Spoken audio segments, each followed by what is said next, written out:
After weeks of freezing in the mountains of Coulter, after burying Davy and Jenny in the frozen ground, after watching the gang nearly tear itself apart from cold and desperation, the Van der Linde gang finally descends into the heartlands, and there, perched on a cliff overlooking the vast plains below, they find Horseshoe Overlook.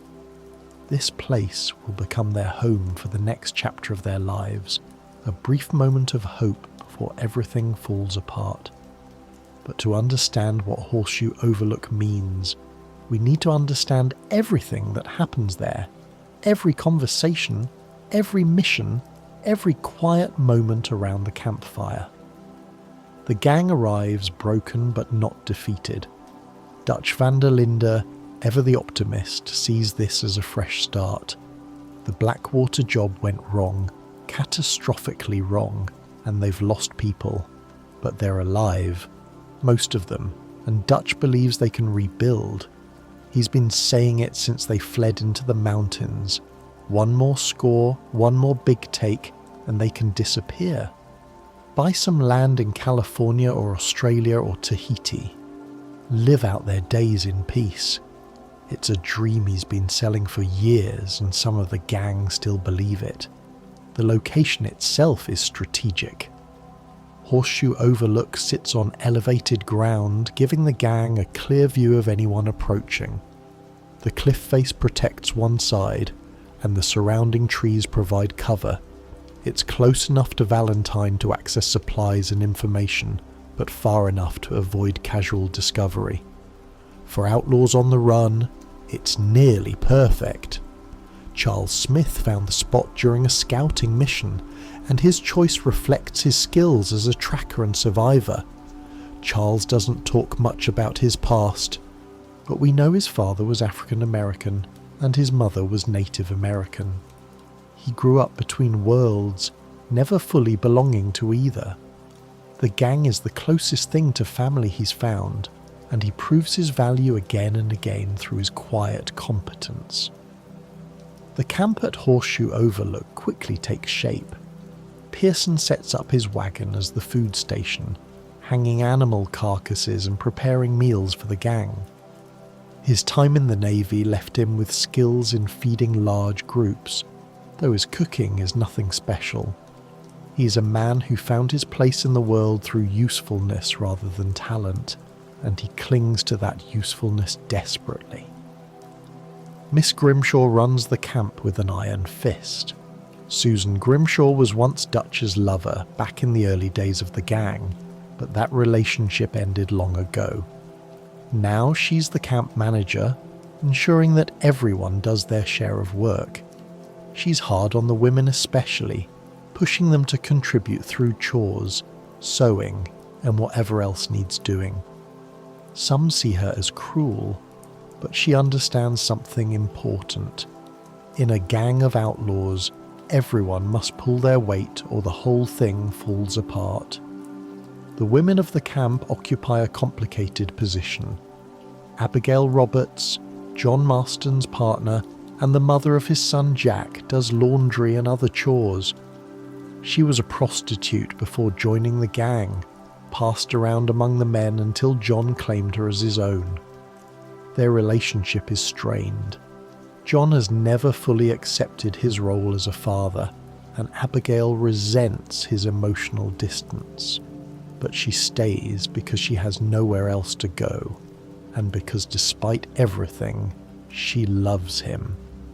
Mary Beth Gaskill is the dreamer of the group, always reading romance novels and imagining a different life.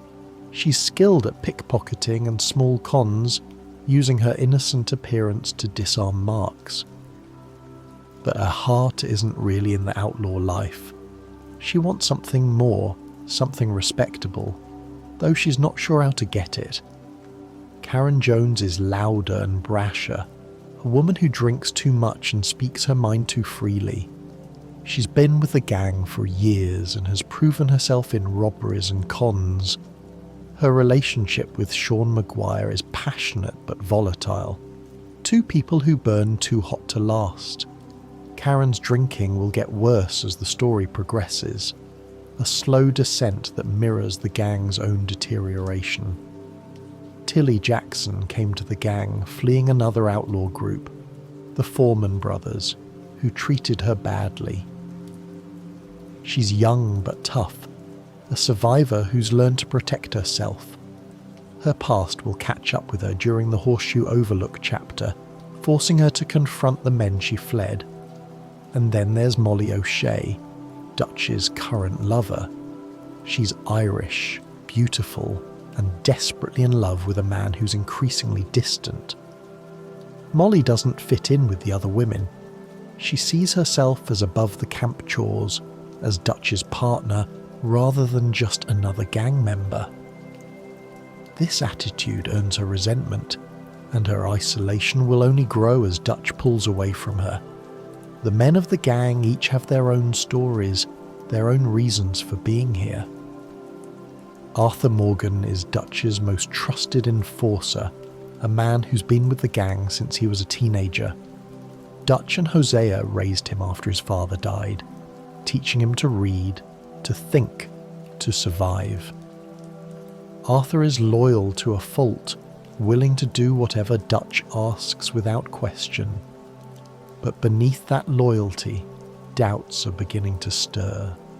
The Blackwater massacre shook something loose in Arthur, made him wonder if Dutch's plans are as solid as they once seemed. John Marston is Arthur's rival and brother in all but blood. They grew up together in the gang, competing for Dutch's approval. John is younger, more reckless, less reliable. His relationship with Abigail and Jack weighs on him. He's not sure he's cut out to be a father, not sure he wants to be. During the mountain chapter, John was attacked by wolves and nearly died. The scars on his face will be permanent reminders of that night. His recovery at Horseshoe Overlook gives him time to think, though thinking has never been John's strong suit. Hosea Matthews is the other father figure in Arthur's life, the voice of reason to Dutch's charisma. Hosea is older now, his health failing, but his mind is still sharp. He's a con man by trade, preferring brains over bullets. He and Dutch have been partners for over 20 years, building the gang from nothing. But Hosea has doubts too, doubts he mostly keeps to himself. He sees the cracks forming in Dutch's leadership, the increasingly desperate decisions, the willingness to take risks that would have been unthinkable a few years ago. Micah Bell is the newest member of the inner circle and the most dangerous. He joined the gang about 6 months before the Blackwater job, and he's been whispering in Dutch's ear ever since. Micah is a killer, pure and simple. He enjoys violence in a way that disturbs even hardened outlaws. Arthur despises him, sees him as a bad influence on Dutch, but Dutch values Micah's ruthlessness. In the world they're entering, Dutch believes nice guys finish dead. Bill Williamson is a former soldier, dishonourably discharged for reasons he doesn't discuss. He's not smart, but he's loyal and capable of extreme violence when pointed in the right direction. Bill drinks too much and has a temper that flares without warning. He's also deeply insecure, always trying to prove himself to Dutch and the others. Javier Escuella fled Mexico after killing a man, possibly for political reasons. He's charming, musical, and deadly with a knife. His loyalty to Dutch is absolute. Dutch gave him a home when he had nothing, and Javier will never forget that debt. He plays guitar around the campfire, singing songs in Spanish that remind him of the home he can never return to. Lenny Summers is the youngest of the gunmen, barely 19 years old. He's smart, eager to prove himself, and still idealistic enough to believe in Dutch's vision. His parents were freed slaves who were killed when Lenny was young, leaving him to fend for himself. The gang became his family, and he's determined to earn his place in it. Sean Maguire is Irish, loud and convinced of his own brilliance. He was captured during the Blackwater escape and is being held somewhere, waiting to be rescued. His absence is felt at camp, especially by Karen, who worries about him despite their volatile relationship. Uncle is the camp's resident layabout, a man who claims to suffer from terminal lumbago and uses it as an excuse to avoid work. He's been with the gang for years, tolerated more than valued, but Uncle knows things, has connections, and occasionally proves useful despite his apparent uselessness. Reverend Swanson was once a man of God, but addiction has claimed him. He's dependent on morphine and alcohol, stumbling through his days in a haze. Dutch keeps him around partly out of loyalty, partly because a preacher provides useful cover. Swanson's faith is genuine, buried beneath his addictions, and it will resurface as the story progresses. Strauss is the gang's money man, an Austrian immigrant who runs a loan sharking operation. He lends money to desperate people at impossible rates, then sends Arthur to collect when they can't pay. It's ugly work and Arthur hates it, but it brings in money when other options are scarce. Strauss himself is cold and calculating, viewing people as numbers on a ledger rather than human beings. The first major mission from Horseshoe Overlook sends Arthur into Valentine with Uncle and the women. The town is a rough cattle settlement, full of cowboys, ranchers, and the businesses that serve them. It's the kind of place where the gang can operate without drawing too much attention, at least for a while. Valentine sits in the heart of the heartlands, surrounded by ranches and farms. The town itself is small but busy, with a general store, a saloon, a hotel, a doctor's office, and various other establishments. The streets are muddy, the buildings wooden, and the atmosphere rough. It's a working town, not a place for fancy folks, and that suits the gang just fine. The mission to Valentine serves multiple purposes. The women need to sell some goods and gather information. Uncle needs to scout potential opportunities, and Arthur needs to get a sense of the local law enforcement and criminal landscape. They split up, each pursuing their own objectives. Karen, Mary Beth, and Tilly work a con on a man in the saloon, using their charms to separate him from his money. It's a small score, but it demonstrates their skills and brings in some much-needed cash. The women of the gang aren't just camp followers. They're active participants in the criminal enterprise, using different tools than the men, but no less effectively. Arthur's exploration of Valentine introduces him to several characters who will become important later. He meets the sheriff, Malloy, a competent lawman who's trying to keep order in a rough town.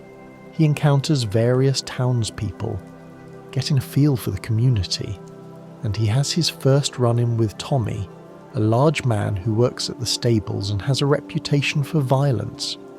The confrontation with Tommy is significant. It starts as a minor dispute and escalates into a brutal fistfight that spills out of the saloon and into the muddy street. Arthur wins, barely, establishing himself as someone not to be trifled with. But the fight also draws attention, exactly what the gang doesn't need. It's a pattern that will repeat throughout the Horseshoe Overlook chapter. Small actions with larger consequences, the gang's presence slowly becoming known despite their efforts at discretion. Back at camp, Dutch is planning. He always has a plan, or claims to. The immediate goal is to build up enough money to disappear, to find that mythical place where they can live free from the law. But the path to that goal keeps shifting, each setback requiring a new scheme, each scheme creating new problems. The Blackwater money is lost to them, at least for now. They stashed it somewhere before fleeing, but the area is too hot to retrieve it. Pinkertons are crawling all over the region, and the gang's faces are on wanted posters throughout the territory. They need to lie low, build up resources, and wait for the heat to die down. Dutch's leadership style is charismatic but increasingly erratic. He gives speeches about freedom and loyalty, about the gang being a family that looks out for its own. These speeches inspire the others, remind them why they follow him. But there's a growing gap between Dutch's words and his actions, a gap that some members are beginning to notice. Hosea proposes a con involving a wealthy mark, something sophisticated that won't attract too much attention. It's the kind of job they used to do in the old days before Dutch started favouring bigger, more violent scores. Dutch agrees, but you can see his impatience. He wants something faster, something that will solve their problems in one stroke. That impatience will lead to disaster, but not yet. For now, they plan and prepare. The camp itself becomes a character in the story. The conversations around the fire, the arguments and reconciliations, the small moments of humanity between the violence. You can sit and listen to gang members talk about their pasts, their hopes, their fears. These conversations flesh out characters who might otherwise be mere archetypes, giving them depth and complexity. Javier plays his guitar, and sometimes others join in singing. The songs are a mix of traditional folk tunes and original compositions, reflecting the diverse backgrounds of the gang members. Music is one of the few pure pleasures available to them, a reminder that they're still human despite the things they've done. The camp's mood shifts throughout the day. Mornings are quiet, people waking slowly and going about their chores. Afternoons are busier, with planning sessions and preparations for jobs. Evenings are social, with drinking and storytelling around the fire. Nights are watchful, with guards posted to warn of approaching danger. It's a rhythm that feels natural, almost domestic, despite the underlying tension. One of the first major story missions from Horseshoe Overlook involves rescuing Sean Maguire. The Irish loudmouth has been captured by bounty hunters and is being held at a camp near Blackwater. Rescuing him is risky. It means getting close to the area they fled, where Pinkertons and lawmen are actively searching for them. But Sean is family, and the gang doesn't abandon its own. The rescue mission is a showcase for the gang working together. Arthur, Javier and Charles approach the bounty hunter camp from different angles, coordinating their attack. Trelawney, the gang's well-dressed informant, provides intelligence about Sean's location. The operation goes smoothly at first, but complications arise when they discover Sean is being transported by boat. The boat chase that follows is chaotic and violent. Arthur pursues on horseback, trading shots with the bounty hunters while trying not to hit Sean. Eventually they catch up, free Sean, and escape into the wilderness. It's a victory, but a costly one. They've made noise, drawn attention, and reminded the authorities that the Van der Linde gang is still active. Sean's return to camp is celebrated. He's loud and boastful as ever, telling exaggerated stories of his captivity and escape. Karen is relieved to see him, though she expresses it through insults and arguments rather than affection. The camp feels more complete with Sean back, his energy filling a void that had been present since Coulter. But the rescue also has consequences. The bounty hunters were working with the Pinkertons, and now the agency knows the gang is in the area. Agent Milton, the Pinkerton leading the hunt, is methodical and relentless. He won't stop until the gang is destroyed or captured. The clock is ticking, though the gang doesn't fully realise it yet. Josiah Trelawney deserves special mention here. He's not a full member of the gang, more of an associate who comes and goes as he pleases.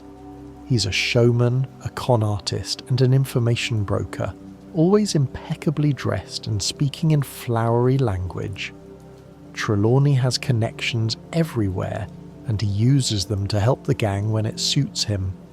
His loyalty is questionable, but his usefulness is undeniable. The Horseshoe Overlook chapter introduces the player to the complex web of relationships and conflicts that define the region. Two families dominate the area around Valentine, the Greys and the Braithwaites. These old southern dynasties have been feuding for generations, their hatred passed down like a family heirloom. The gang will eventually try to play both sides against each other, but that comes later. For now, they're just learning the landscape. The ranches around Valentine provide opportunities for work, both legitimate and otherwise. Emerald Ranch is a mysterious place, its owner reclusive and its workers tight-lipped. Something strange is happening there, though the full story won't be revealed until later.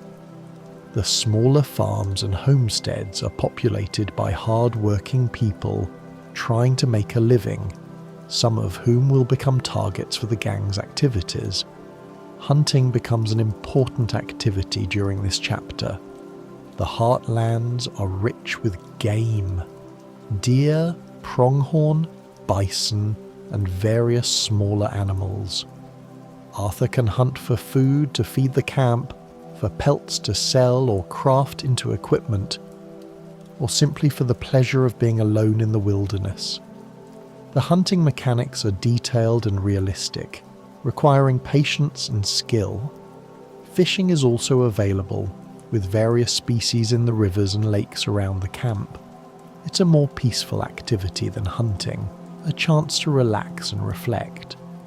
Some of the game's most memorable moments come from fishing trips with other gang members, conversations that reveal character and deepen relationships. The wilderness around Horseshoe Overlook is beautiful and dangerous. Predators like wolves, cougars, and bears roam the forests and plains. The weather can turn suddenly, with thunderstorms rolling across the open country. At night, the darkness is absolute, broken only by campfires and the distant lights of Valentine. It's a world that demands respect, that punishes carelessness, that rewards those who learn its rhythms. Strauss's debt collection missions begin during the Horseshoe Overlook chapter, and they're some of the most morally complex content in the game. Strauss has loaned money to desperate people at predatory rates, and now Arthur must collect. The debtors are uniformly sympathetic: a farmer whose crops failed, a miner with a sick wife, a young man in over his head. Arthur can choose how to handle these encounters, but the outcomes are rarely good. One debtor in particular will change Arthur's life forever, though he doesn't know it yet. Thomas Downs is a rancher and charity worker, a good man who borrowed money to help others. When Arthur confronts him, Downs is sick, coughing blood. The confrontation turns violent, and Downs coughs in Arthur's face. It seems like nothing at the time, a minor unpleasantness in a job full of them. But Thomas Downs has tuberculosis, and he's just transmitted it to Arthur Morgan. This moment is the seed of Arthur's eventual death, planted early in the story and growing silently throughout. The game doesn't reveal this immediately. Arthur won't show symptoms for many chapters, but knowing it's coming on subsequent playthroughs gives these early missions a tragic weight. Every moment of Arthur's life from this point forward is borrowed time. The debt collection missions also establish Arthur's moral complexity. He is not a good man, not by conventional standards. He beats people, threatens them, takes their money. But he's not entirely bad either. He shows moments of compassion, of doubt, of regret.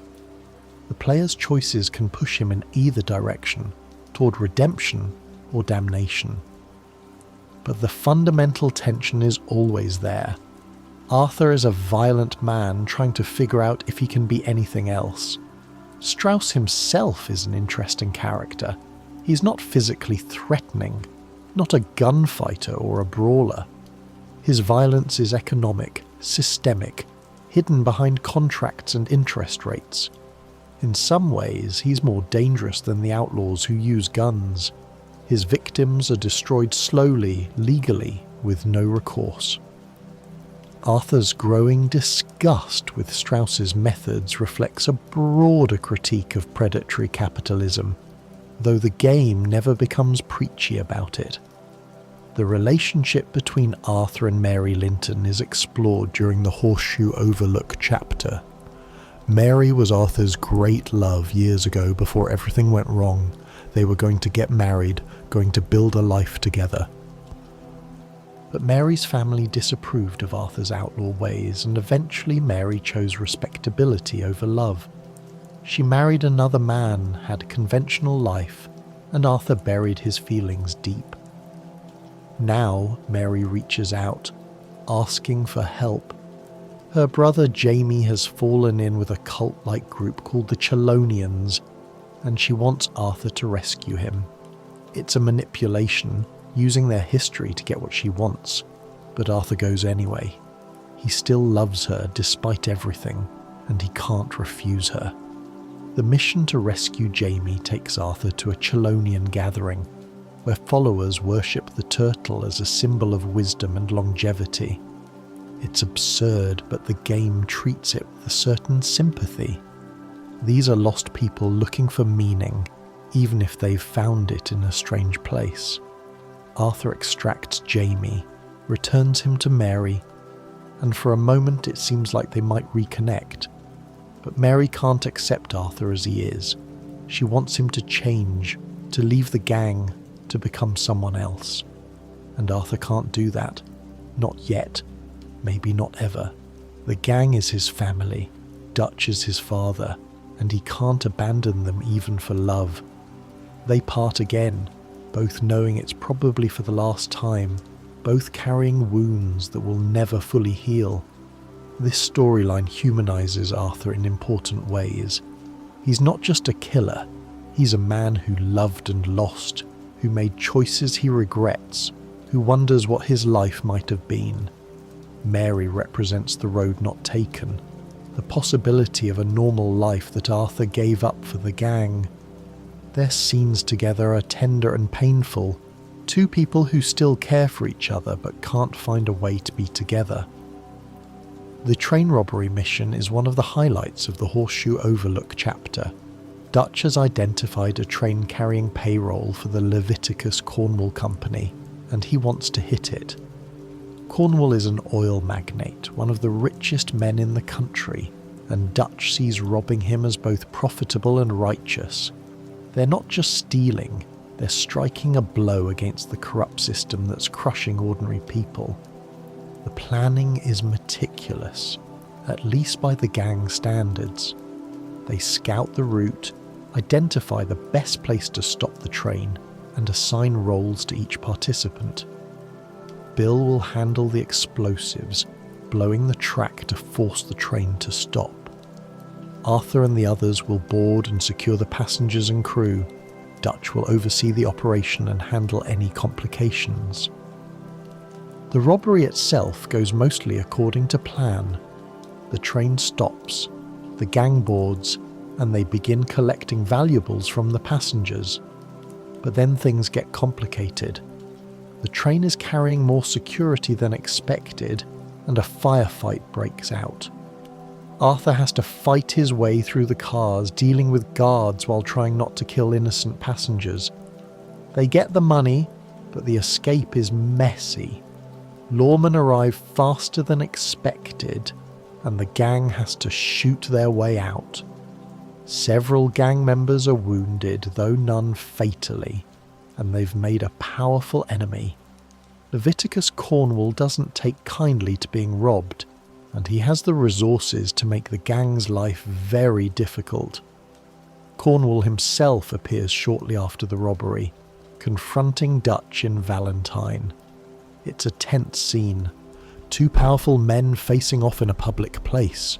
Cornwall threatens, Dutch deflects, and nothing is resolved. But the encounter establishes Cornwall as a major antagonist, a man who will pursue the gang with all the resources at his disposal. He's not just a victim, he's a predator who's been challenged, and he won't rest until he's had his revenge. The aftermath of the train robbery accelerates the gang's problems. Cornwall hires the Pinkertons to intensify their search, providing resources and motivation that the agency previously lacked. Agent Milton and his partner Agent Ross begin closing in, gathering information, interviewing witnesses, building a case. The noose is tightening, though the gang doesn't fully appreciate how quickly. Dutch's response to the pressure is to push harder, to take bigger risks. He talks about one more score, always one more score, as if the next job will finally solve all their problems. Hosea counsels patience, suggests they lie low and let things cool down. But Dutch is impatient, driven by something that goes beyond mere greed. He needs to prove himself, to show that he's still the leader, still the man with the plan. The tension between Dutch and Hosea becomes more visible during this period. They've been partners for decades, but they're pulling in different directions now. Hosea sees the writing on the wall, the age of outlaws is ending, and the gang needs to adapt or die. Dutch refuses to accept this, clinging to his vision of freedom and resistance. Their arguments are quiet, conducted away from the others, but the strain is evident. Arthur is caught in the middle, loyal to both men but increasingly uncertain about the path they're on. He carries out Dutch's orders without question, but the questions are there, buried deep. The Blackwater massacre haunts him. He doesn't know exactly what happened, but he knows it was bad, worse than anything they'd done before, and he's starting to wonder if Dutch is the man he thought he was. Micah's influence continues to grow. He's always at Dutch's side, whispering suggestions, encouraging the most aggressive options. The other gang members distrust him, but Dutch values his counsel.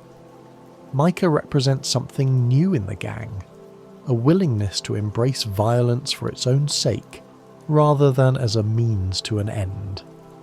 His presence is changing the gang's character, though the full extent won't be clear until later. The stranger missions available during the Horseshoe Overlook chapter add depth and variety to the experience. These optional encounters introduce characters and situations that exist outside the main story, expanding the world and offering different perspectives on life in 1899. One memorable stranger is the veteran who asks Arthur to collect Civil War memorabilia. The war ended more than 30 years ago, but its wounds are still fresh for those who lived through it. The veteran's stories reveal the horror and futility of that conflict, the way it destroyed a generation of young men. It's a reminder that violence has consequences that echo through decades. Another stranger is the amateur photographer who wants Arthur to help him capture images of dangerous animals. The missions are humorous, but also touching, showing a man pursuing his passion despite the risks. Photography was still relatively new in 1899, and the idea of documenting wildlife was novel and exciting. The treasure maps scattered throughout the world offer a different kind of challenge. These hand-drawn maps lead to hidden caches of gold and valuables, rewards for players who take the time to explore and puzzle out the clues. The treasures themselves are valuable, but the real reward is the journey, the excuse to venture into remote corners of the map. The legendary animals represent the ultimate hunting challenge. These are exceptional specimens, larger and more dangerous than their ordinary counterparts. Tracking and killing them requires skill and preparation, and the rewards include unique crafting materials for special equipment. Each legendary animal has its own territory and behaviour, making each hunt a distinct experience. The world is full of random encounters too, small moments that happen organically as Arthur travels. A man bitten by a snake, needing medicine. A woman whose horse has died, stranding her far from town. Outlaws setting an ambush on a lonely road. These encounters make the world feel alive, unpredictable, full of stories waiting to be discovered. The camp conversations at Horseshoe Overlook reveal the inner lives of the gang members in ways that missions cannot. These are quiet moments, easily missed if you're rushing through the story, but they're essential to understanding who these people are. Dutch talks about his philosophy, his belief in freedom and self-determination. He sees himself as a revolutionary, fighting against a corrupt system that crushes the individual. His speeches are eloquent and persuasive, and you can understand why people follow him. But there's also something hollow in his words, a gap between his ideals and his actions that will only grow wider. Hosea shares stories from the old days, when the gang was smaller and the stakes were lower. He and Dutch were con artists before they were outlaws, using wit rather than weapons. Those days are gone, but Hosea remembers them fondly. He's tired, you can see it in his face, but he keeps going because he doesn't know how to stop. Arthur's conversations reveal a man more thoughtful than he appears. He reads books, keeps a journal, sketches the world around him. He's not educated in any formal sense, but he's observant and reflective. His journal entries are particularly revealing, showing his private thoughts about the gang, the jobs, and his own uncertain future. John and Abigail's arguments are painful to witness. He's distant and defensive. She's frustrated and hurt. Jack, their son, watches with the confusion of a child who doesn't understand why his parents can't get along. The family dynamic is broken, and it's not clear if it can be fixed. John's journey toward becoming a responsible father and partner will take the entire game, and even then, it won't be complete. The younger gang members, Lenny and Sean and the others, talk about their hopes and fears. They're still optimistic, still believing in Dutch's vision of a better future. Their youth makes them vulnerable. They haven't learned yet that dreams don't always come true. Watching them, knowing what's coming, adds a layer of tragedy to even the lightest moments. One of the most beloved missions in the entire game takes place during the Horseshoe Overlook chapter, the night out with Lenny and Valentine. What starts as a simple trip to the saloon for a few drinks spirals into a drunken adventure that's both hilarious and touching. Arthur and Lenny drink and drink and drink some more. The screen blurs, the controls become unresponsive, and Arthur's perception of reality starts to shift. At one point, everyone in the saloon appears to have Lenny's face. Arthur stumbles around, calling for Lenny, getting into fights, making a fool of himself. It's pure comedy, a welcome break from the tension and violence of the main story. But beneath the humour, there's something deeper. Arthur and Lenny are bonding, forming a friendship that transcends their roles in the gang. Lenny is young and eager, looking up to Arthur as a mentor. Arthur, for his part, sees something of his younger self in Lenny, a reminder of who he used to be before the years of violence hardened him. The mission ends with both men in jail, sleeping off their hangovers. Dutch bails them out, more amused than angry, It's a moment of levity, a reminder that these are people, not just characters in a crime drama. They laugh, they make mistakes, they have fun. The gang is a family, dysfunctional but real. And moments like this show why its members stay despite everything. The Lenny meme that emerged from this mission became one of the most recognisable elements of the game's cultural impact. Players loved the absurdity, the way the game committed fully to the drunken chaos. It's a testament to the writing and design that a simple drinking mission could become so memorable, so beloved, so human. The oil fields that Leviticus Cornwall controls become increasingly important as the chapter progresses. Cornwall's company is drilling throughout the region, extracting wealth from the earth and leaving destruction in its wake. The environmental damage is visible: polluted streams, scarred landscapes, displaced wildlife. It's a preview of the industrial devastation that would transform America in the coming decades.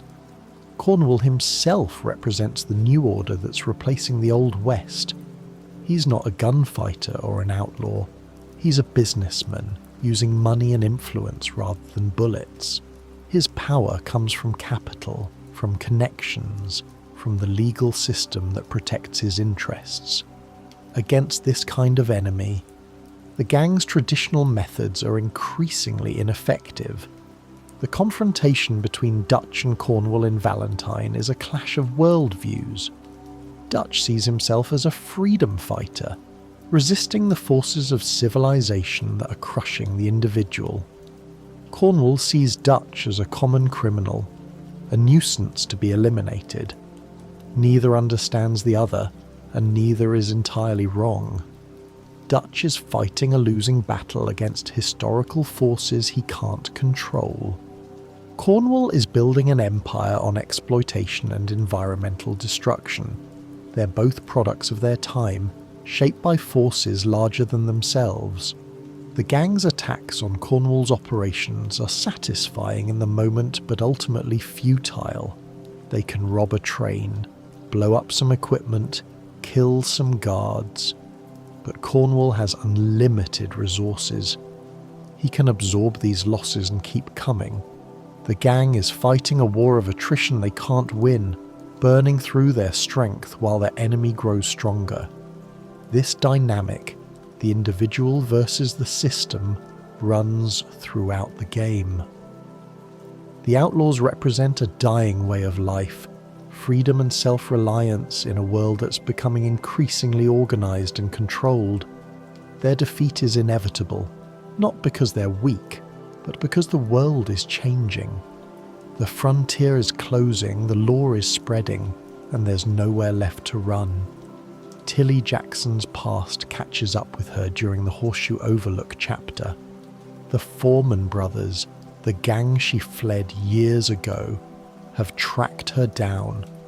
They want her back, or they want revenge, or both. It's a reminder that the past doesn't stay buried, that the choices we make follow us. The mission to deal with the Foreman brothers showcases the gang's protective instincts. Tilly is family, and family looks out for its own. Arthur confronts the Foremans, and the encounter turns violent. By the end, the threat is eliminated and Tilly is safe. But the experience shakes her, reminds her of the life she escaped and the price of freedom. Tilly's backstory is revealed in fragments throughout the game. She was young when she joined the Foreman brothers, too young to fully understand what she was getting into. They treated her badly, used her, and she eventually found the courage to leave. The Van der Linde gang offered her something better, a place where she was valued as a person rather than exploited as a commodity.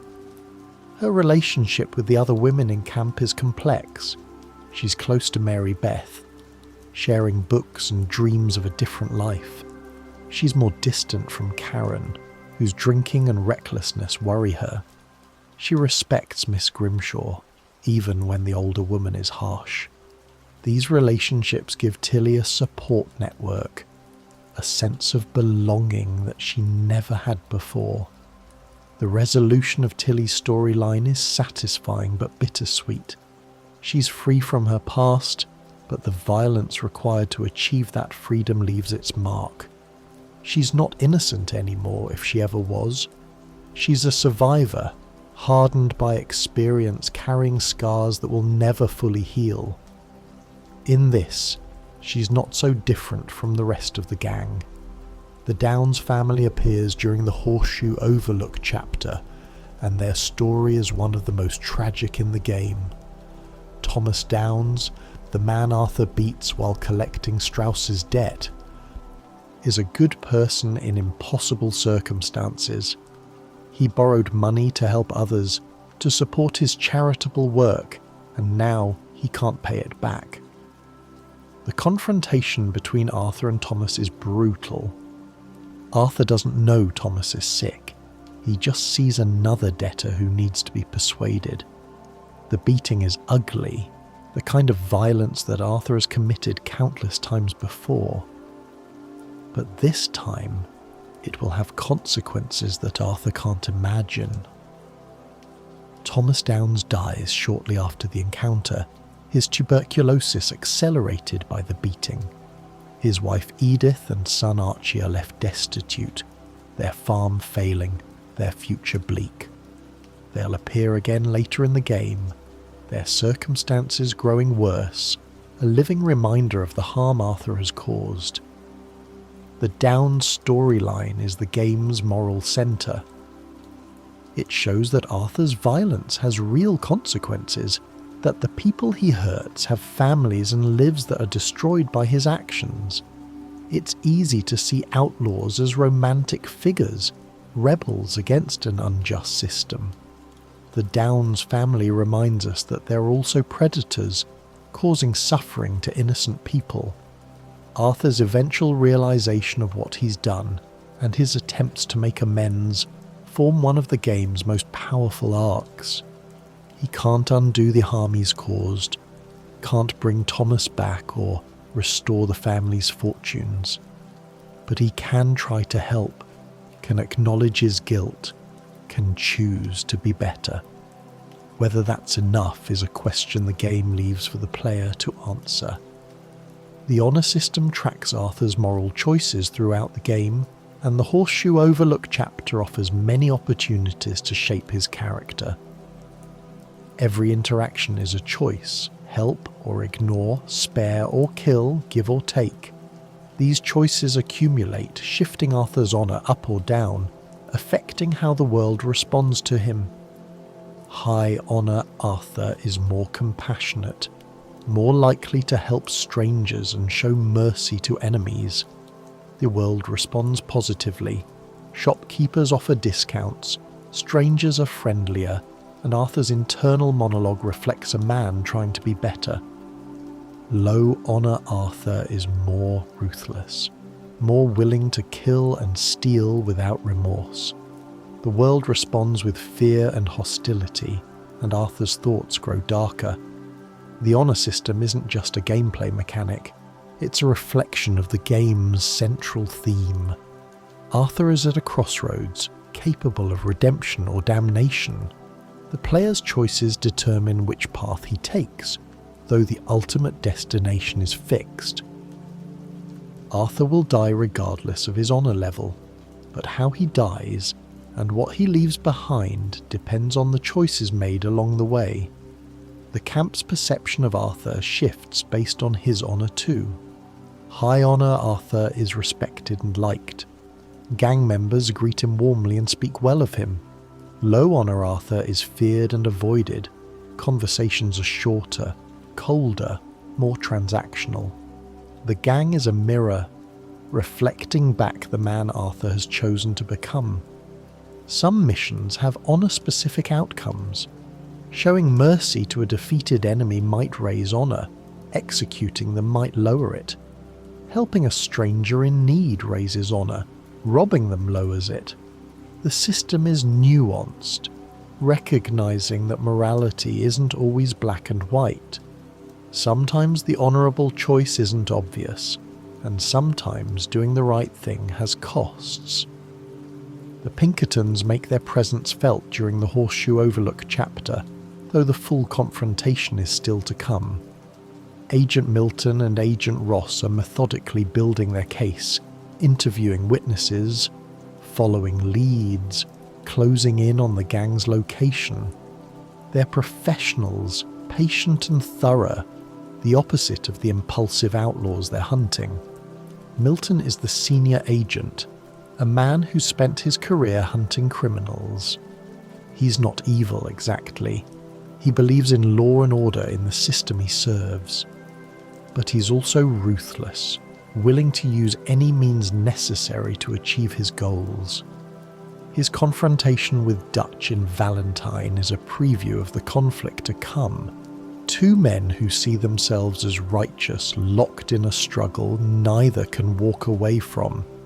Ross is younger, more ambitious, learning from Milton's example.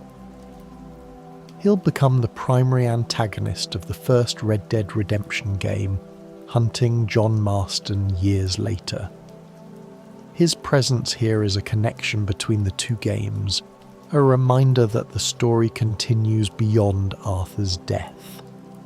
The Pinkerton Detective Agency was a real organisation, and its portrayal in the game is largely accurate. Founded in 1850, the Pinkertons served as a private police force for corporations and wealthy individuals.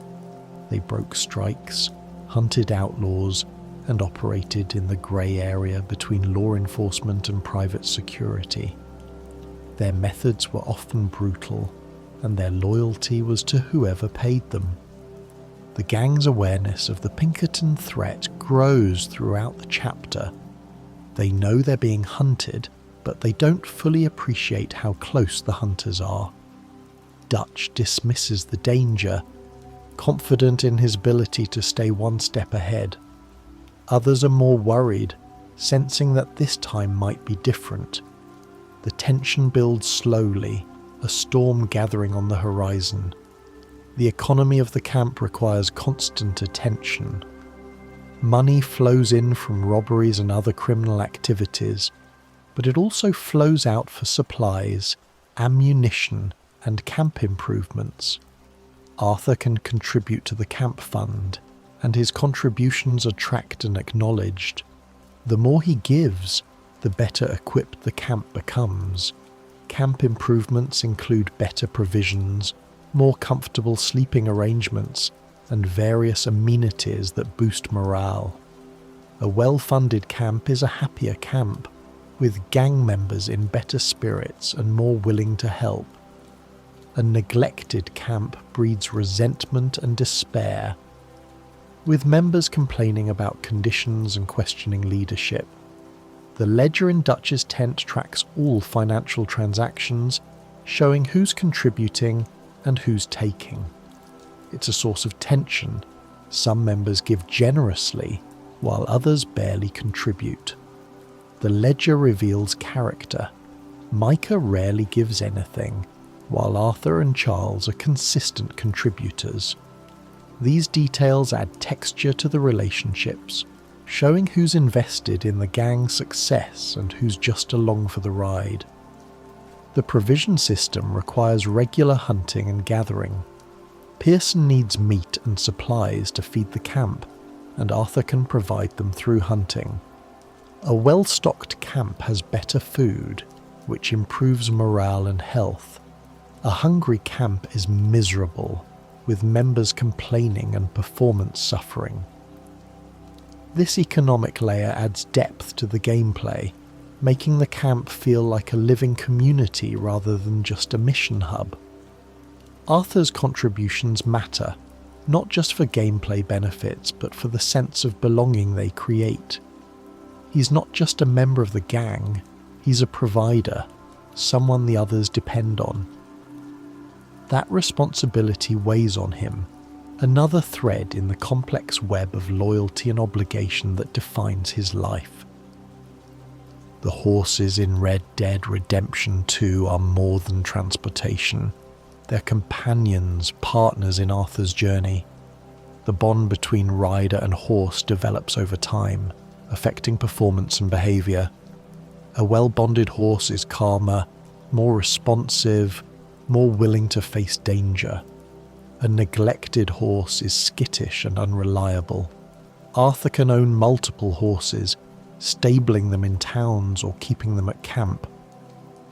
Each horse has its own stats and personality, its own strengths and weaknesses. Some are fast but fragile, others are slow but sturdy. Choosing the right horse for the right situation is part of the gameplay, another layer of decision-making.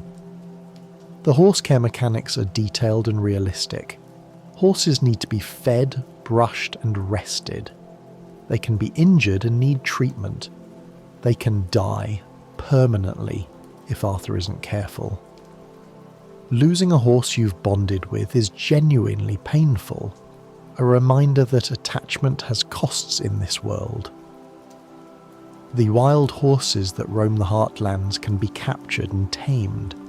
It's a process that requires patience and skill, approaching carefully, calming the horse, breaking it to the saddle.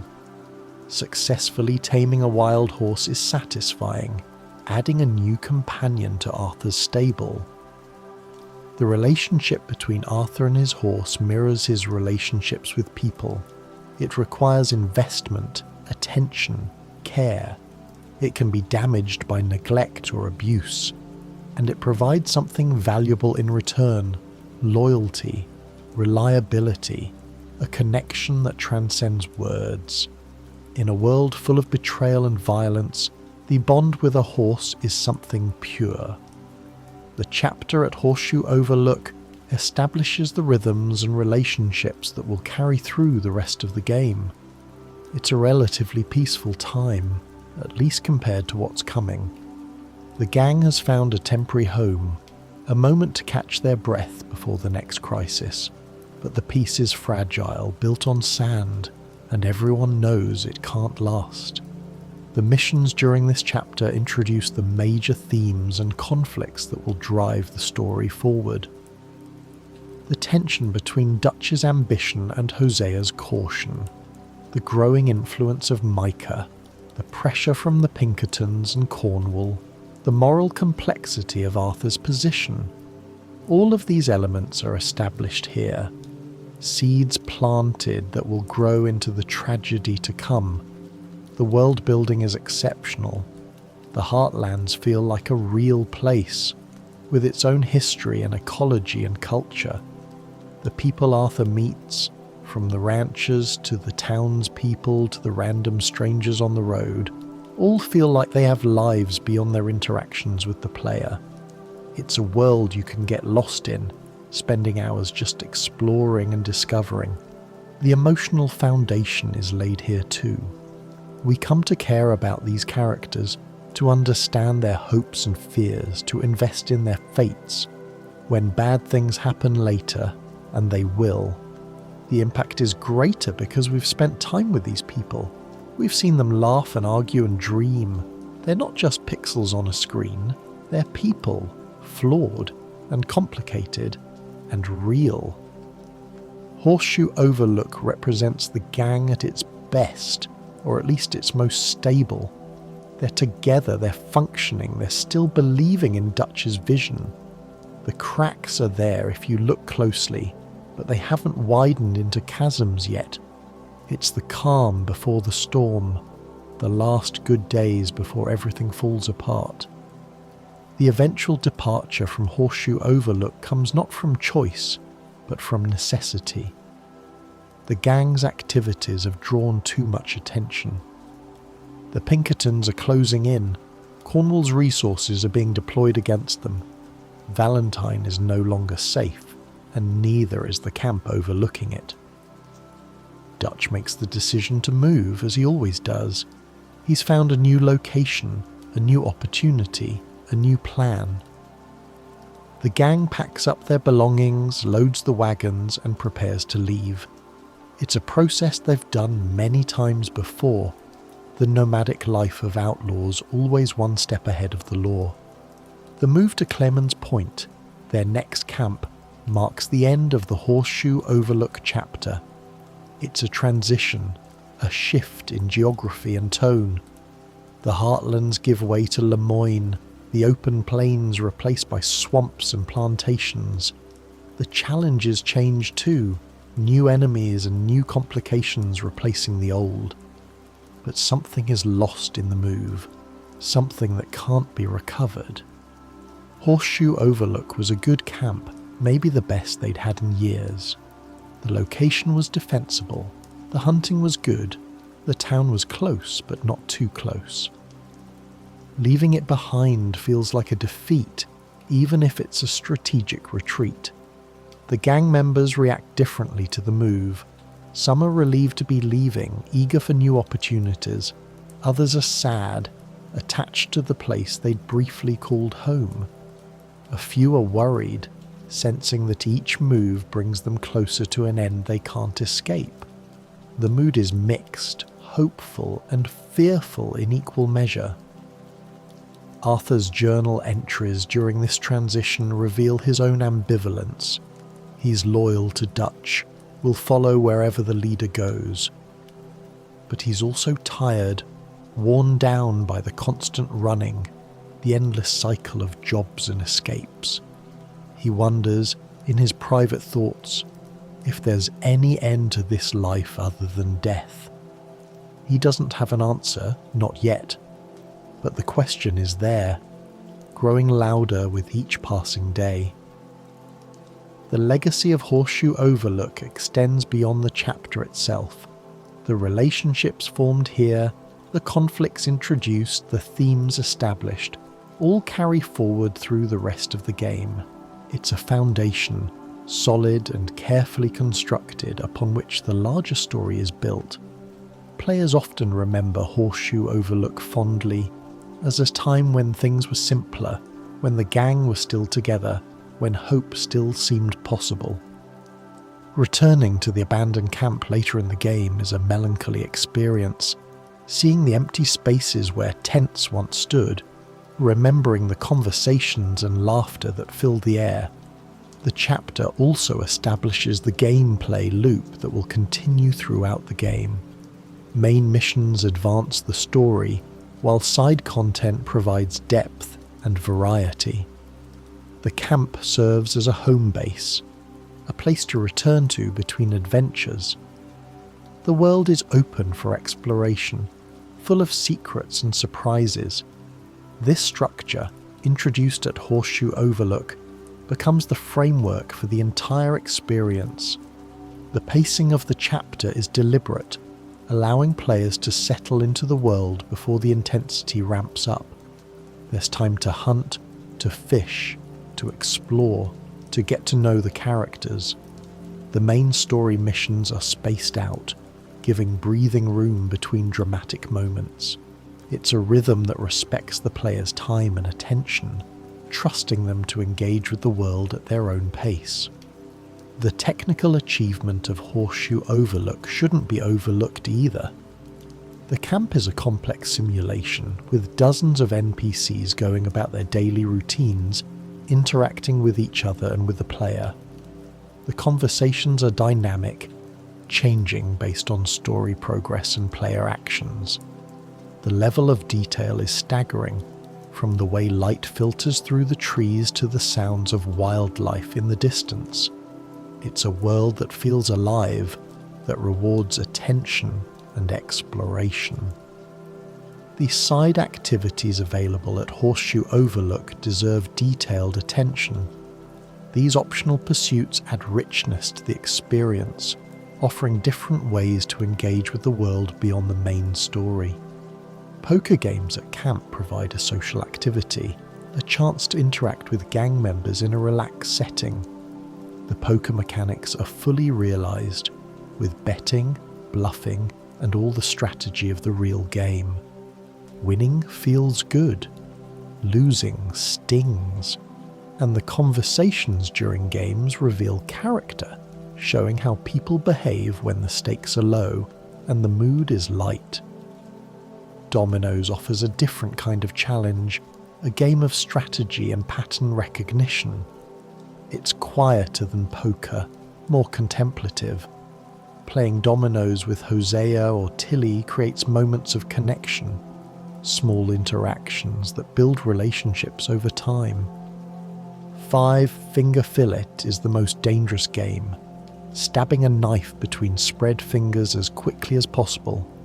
It's a test of nerve and coordination, with real consequences for failure. The tension is palpable, the relief when you finish without injury genuine. It's a small thing, but it adds to the sense that this world has weight, that actions have consequences. The request board at camp offers small tasks that help the community. Gang members ask for specific items: a book for Mary Beth, a harmonica for Sadie, medicine for Reverend Swanson. Fulfilling these requests improves morale and deepens relationships. It's a way of showing care, of being part of the community rather than just passing through. The companion activities, like fishing with Javier or hunting with Charles, create memorable moments. These aren't just tutorials disguised as missions. They're genuine bonding experiences, chances to learn about characters through shared activity. The conversations during these outings reveal backstory and personality, making the characters feel more real. The environmental storytelling at Horseshoe Overlook is subtle but effective. The camp's layout tells a story. Dutch's tent at the centre, the most prominent position, reflecting his leadership. The women's area is separate, a space of their own within the larger community. The horses are kept at the edge, ready for quick departure if needed. The personal items scattered around camp reveal character. Arthur's tent contains his journal, his photographs, mementos from his past. Dutch's tent is more elaborate, with books and maps and the trappings of leadership. Micah's space is sparse and unwelcoming, reflecting his outsider status. The sounds of camp create atmosphere. Javier's guitar drifting through the evening air, the clatter of Pearson preparing meals, the murmur of conversations rising and falling like waves, the occasional burst of laughter or the sharp words of an argument. These sounds make the camp feel inhabited, alive with human activity. The lighting changes throughout the day, transforming the mood of the space. Morning light is soft and hopeful, filtering through the trees. Afternoon sun is harsh and revealing. Evening brings warmth and intimacy, the campfire casting dancing shadows. Night is mysterious and slightly threatening, the darkness pressing in from all sides. The weather affects the camp too. Rain drives people under cover, changes the sounds and smells of the place. Fog creates an eerie atmosphere, muffling sounds and limiting visibility. Clear days are bright and optimistic, encouraging activity and exploration. The weather isn't just a visual effect, it's part of the storytelling shaping mood and behaviour. The missions that take Arthur away from camp during the Horseshoe Overlook chapter often involve the town of Valentine and its surroundings. The town itself is a character, with its own rhythms and personalities. The saloon is the social centre, where cowboys and ranchers gather to drink and gamble. Fights break out regularly, fueled by alcohol and testosterone. The bartender has seen it all and maintains a weary neutrality. The working girls upstairs offer companionship for a price. It's a rough place, but it's honest about what it is. The general store sells everything from food to ammunition to clothing. The shopkeeper is friendly but cautious, aware that his customers include both honest citizens and dangerous outlaws. The store's inventory reflects the needs of a frontier community. practical goods for practical people. The doctor's office provides medical care such as it is. The doctor is competent but limited by the technology of his time. He can treat wounds and illnesses, but serious conditions are often beyond his ability to cure. His office also serves as a front for less legitimate services, selling tonics and medicines that might not be entirely legal. The sheriff's office represents the law such as it is. Sheriff Malloy tries to maintain order, but he's outgunned and outnumbered by the criminal element. He knows the Vanderleer gang is in the area, but he doesn't have the resources to confront them directly. His frustration is palpable, a good man in an impossible situation. The train station connects Valentine to the wider world, bringing goods and people from distant places. The railroad is transforming the West, shrinking distances and opening markets. For the gang, it represents both opportunity and threat. Trains can be robbed, but they also bring Pinkertons and other dangers. The Heartlands region surrounding Horseshoe Overlook is one of the most beautiful areas in the game. Rolling hills covered in golden grass stretch to the horizon. Scattered trees provide shade and shelter. Rivers and streams wind through the landscape, supporting diverse wildlife. The bison herds that once dominated these plains are mostly gone by 1899, hunted nearly to extinction. But a few remain, and encountering them is a powerful experience. These massive animals represent a world that's disappearing, a reminder of what's being lost as civilization advances. The pronghorn antelope are more common, their distinctive markings visible across the open ground. They're fast and skittish, challenging to hunt but rewarding when successful. Their presence adds life to the landscape, movement and energy that makes the world feel dynamic. The predators are less visible, but always present. Wolves hunt in packs. Dangerous to the unwary traveller. Cougars are solitary and deadly, capable of killing before you even know they're there. Bears are rare but terrifying, massive creatures that can shrug off bullets and crush a man with a single blow. The birds fill the sky with movement and sound. Eagles soar on thermals scanning for prey. Hawks dive with deadly precision. Songbirds provide a constant soundtrack, their calls changing with the time of day and weather. The attention to avian detail is remarkable, another layer of realism in an already immersive world. The fish in the rivers and lakes offer a different kind of challenge. Trout, bass, and other species can be caught with patience and skill. Fishing is peaceful, a contrast to the violence of hunting. It's a chance to slow down, to appreciate the beauty of the world, to find a moment of calm in a chaotic life.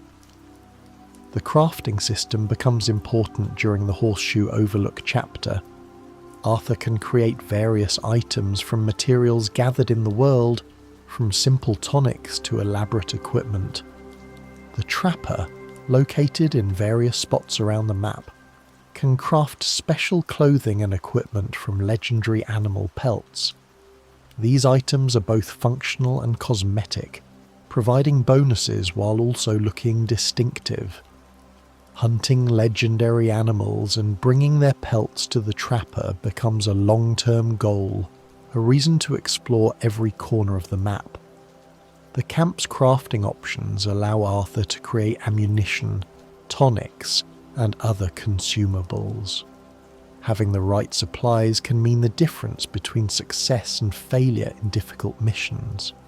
The crafting system encourages gathering and preparation, rewarding players who take the time to stock up before heading into danger. Pearson can craft satchels and other equipment from animal parts. These upgrades expand Arthur's carrying capacity, allowing him to hold more items and be better prepared for any situation. The satchel upgrades are particularly valuable, making inventory management much easier. The cooking system turns raw meat into consumable items that restore health and stamina. Different meats provide different benefits, and cooking them properly maximizes their value. It's a small detail, but it adds to the sense that Arthur is surviving in a real world, where food and preparation matter. The attention to crafting reflects the game's broader philosophy. Everything is connected. Everything matters. The animals Arthur hunts become materials for equipment. The plants he gathers become ingredients for tonics. The world is a resource, but also a responsibility. Taking from it carelessly has consequences. Using it wisely provides rewards. The journal that Arthur keeps is one of the game's most personal elements. He writes about his experiences, his thoughts, his feelings. He sketches the world around him, capturing animals, plants and landscapes in detailed drawings. The journal is a window into Arthur's inner life, revealing depths that his gruff exterior conceals. The writing style evolves based on Arthur's honour. High honour Arthur writes with more reflection, more compassion, more hope. Low honour Arthur is darker, more cynical, more resigned to his fate. The journal becomes a mirror, reflecting the player's choices back at them. The sketches are particularly impressive. Arthur draws what he sees, and the drawings are genuinely good. They show an artistic sensibility that seems at odds with his violent profession, a reminder that people are complex, that killers can also be artists. The sketches also serve as a record of exploration, documenting the animals and plants Arthur has encountered. Reading the journal is optional, but rewarding. It provides context for the story, insight into Arthur's perspective, and a sense of continuity across the game's many hours. The entries are often poignant, showing a man struggling to make sense of his life, to find meaning in a world that often seems meaningless. The journal also tracks Arthur's progress through the game, noting completed missions and discovered locations. It's a practical tool as well as a narrative one, helping players keep track of what they've done and what remains to be discovered. But its primary value is emotional, creating a connection between player and character that deepens the experience. The Horseshoe Overlook chapter introduces the concept of camp morale, a system that reflects the overall mood of the gang. High morale means happier gang members, more conversations, more activities, a more vibrant camp. Low morale means depression, arguments, a sense of impending doom. Morale is affected by many factors. Successful missions raise it, failures lower it, contributions to the camp fund help, neglect hurts. The presence of certain characters affects morale too. Sean's return boosts spirits, while ongoing conflicts drag them down. The visual and audio cues for morale are subtle but noticeable. A high morale camp has more music, more laughter, more movement. A low morale camp is quieter, darker, more tense. The difference is felt rather than explicitly stated. Another example of the game's commitment to showing rather than telling. Managing morale becomes part of the gameplay loop. Arthur's actions have consequences beyond the immediate mission. They affect the community he's part of. This creates a sense of responsibility, a reason to care about the gang beyond personal loyalty. The camp isn't just a place to sleep, it's a community that depends on Arthur's contributions. The morale system also foreshadows the gang's eventual collapse.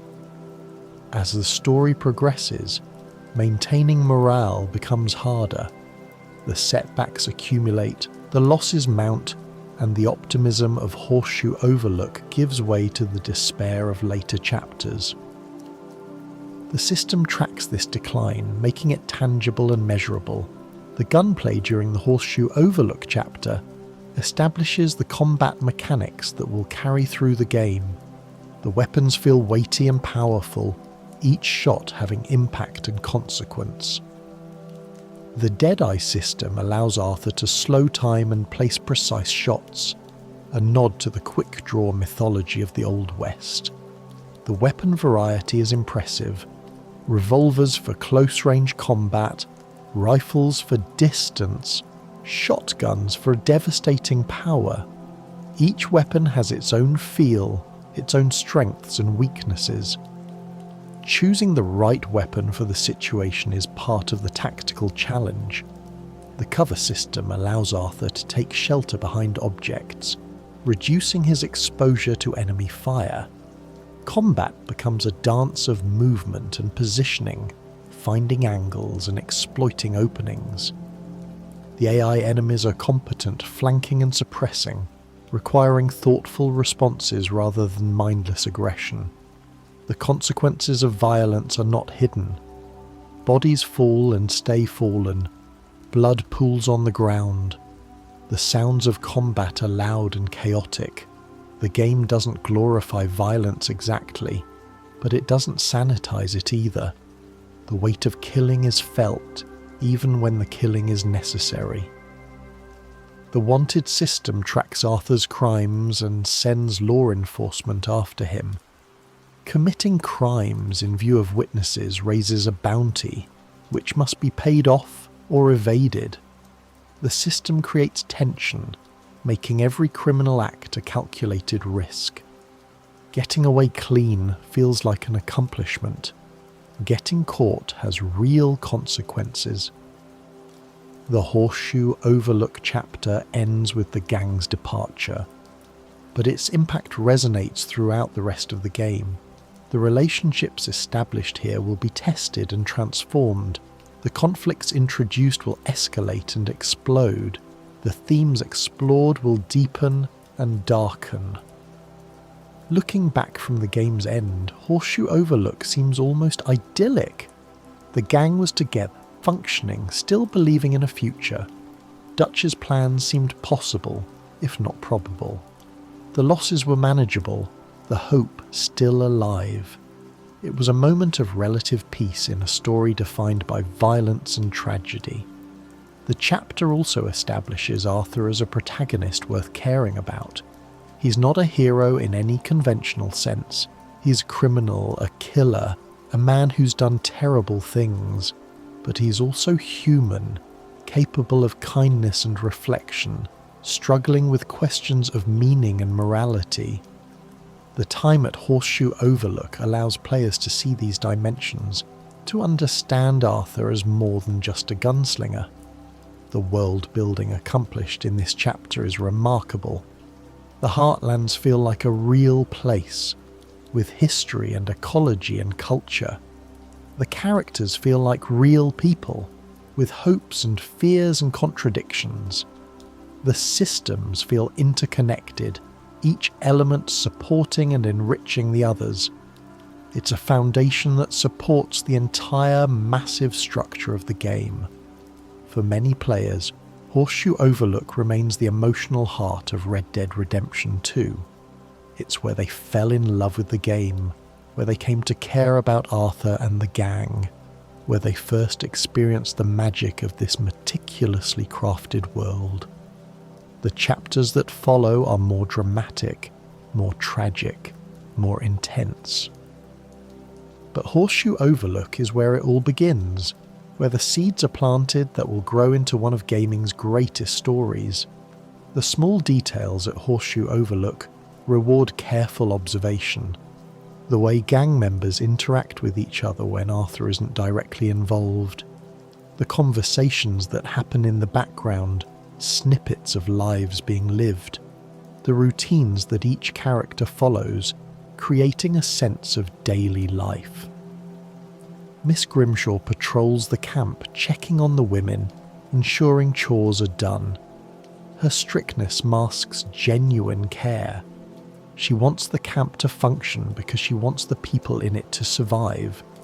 Her relationship with Dutch is complicated, layers of history and emotion that are never fully explained but always felt.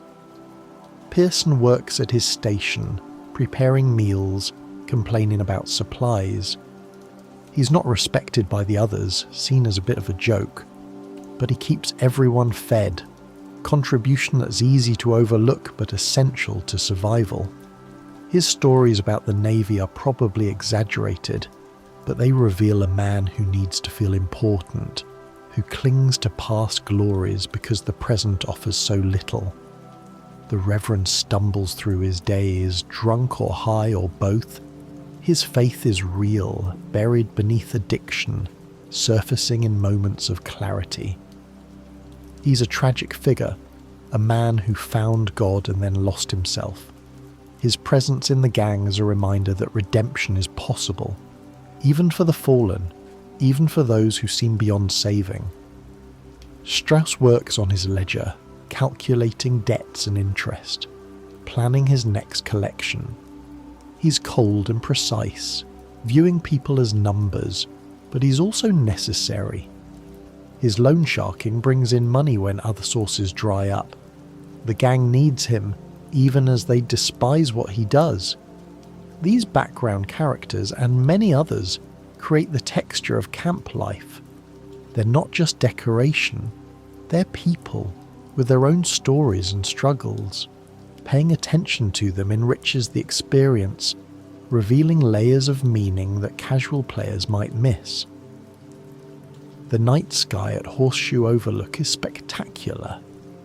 Away from the lights of Valentine, the stars blaze with an intensity that modern city dwellers rarely see. The Milky Way stretches across the heavens, a river of light in the darkness. The moon rises and sets, its phases tracked accurately, affecting the brightness of the night. Sitting by the campfire, looking up at those stars, it's easy to understand why Dutch dreams of escape. Somewhere out there, beyond the reach of Pinkertons and bounty hunters, there must be a place where they can be free. The vastness of the sky suggests infinite possibilities, even as the reality of their situation closes in. The campfire conversations often turn philosophical at night. Dutch talks about civilization and freedom, about the forces that are crushing the individual. Hosea shares wisdom accumulated over decades of living outside the law. Arthur listens, contributes occasionally but mostly observes. He's not a philosopher, he's a doer. But the questions raised around a fire stay with him, working their way into his thoughts. The music at night is different from the daytime songs. Slower, more melancholy, reflecting the mood of people facing uncertain futures.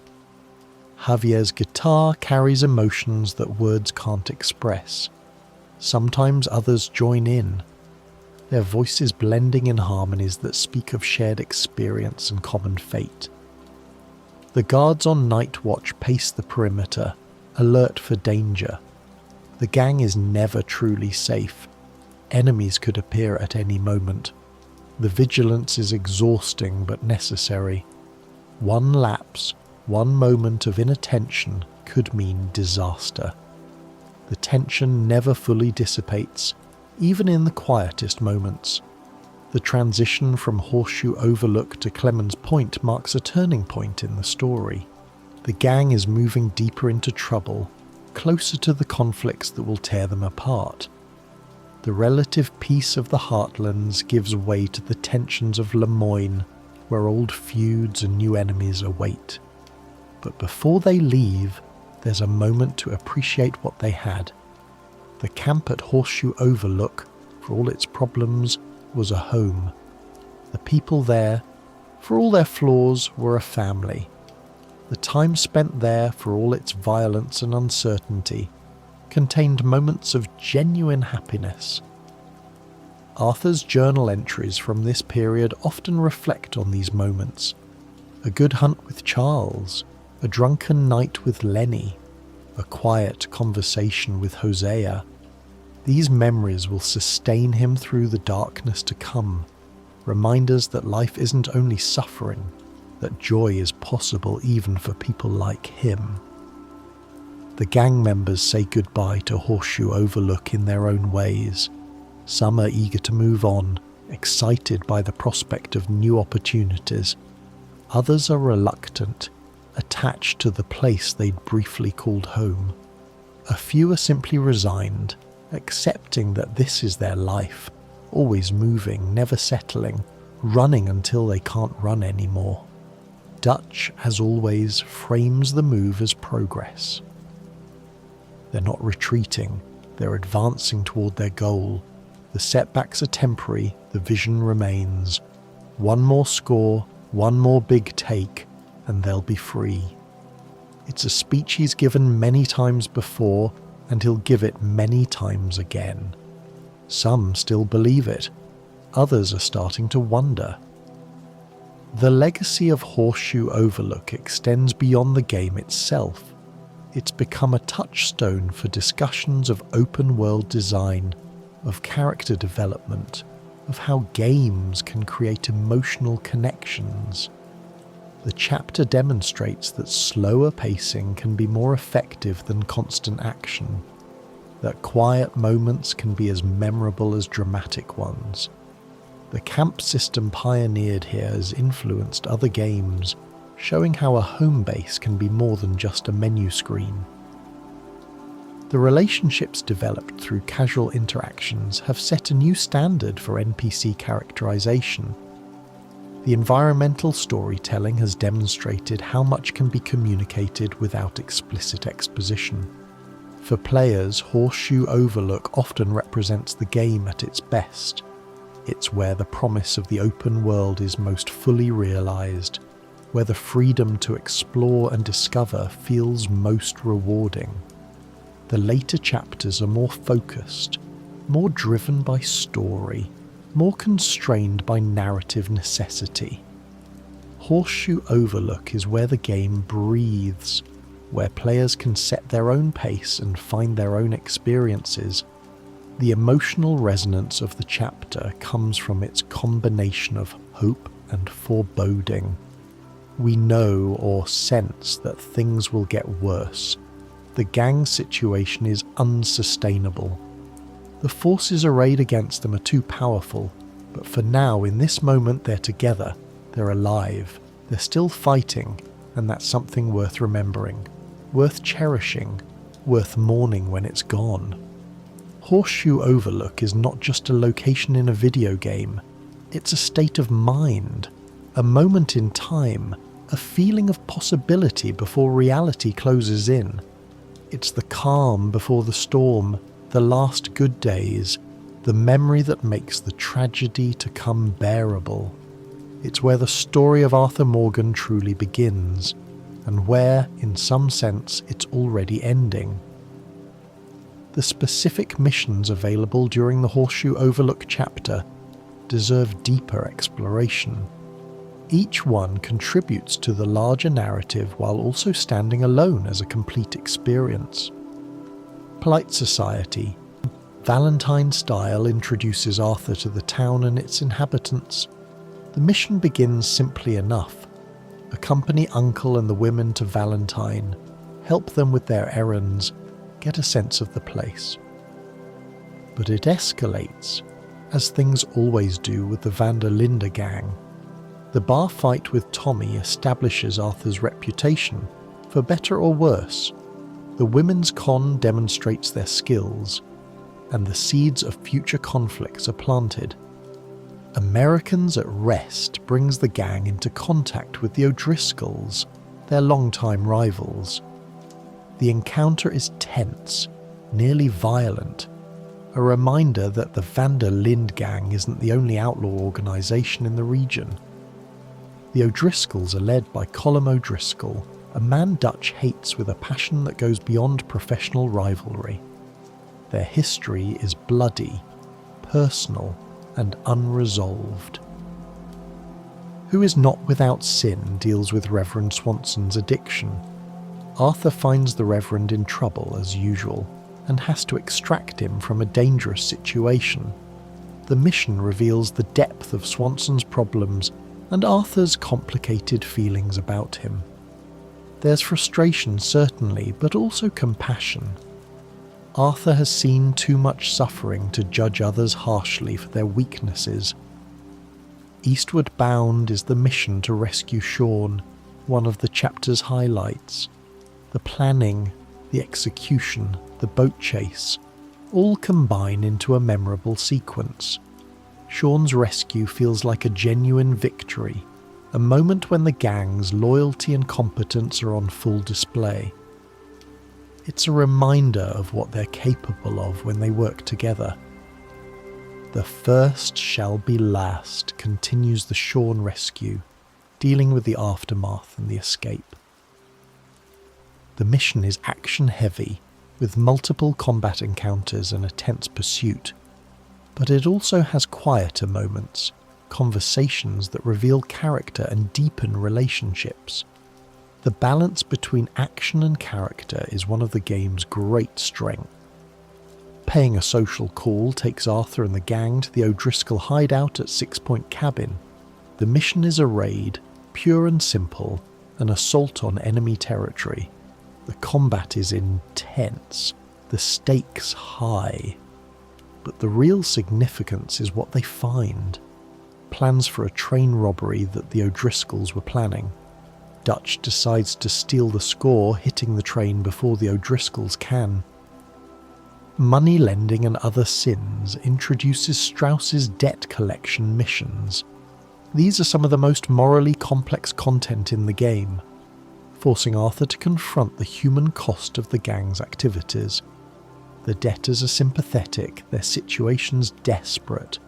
Arthur can choose how to handle each encounter, but none of the options are truly good. We Loved Once and True brings Mary Linton back into Arthur's life. The mission to rescue her brother Jamie is straightforward enough, but the emotional weight is heavy. Mary represents everything Arthur gave up for the gang, the life he might have had. Their scenes together are tender and painful. Two people who still love each other but can't find a way to be together. The Spines of America is the train robbery, one of the chapter's biggest set pieces. The planning, the execution, the complications all come together in a memorable sequence.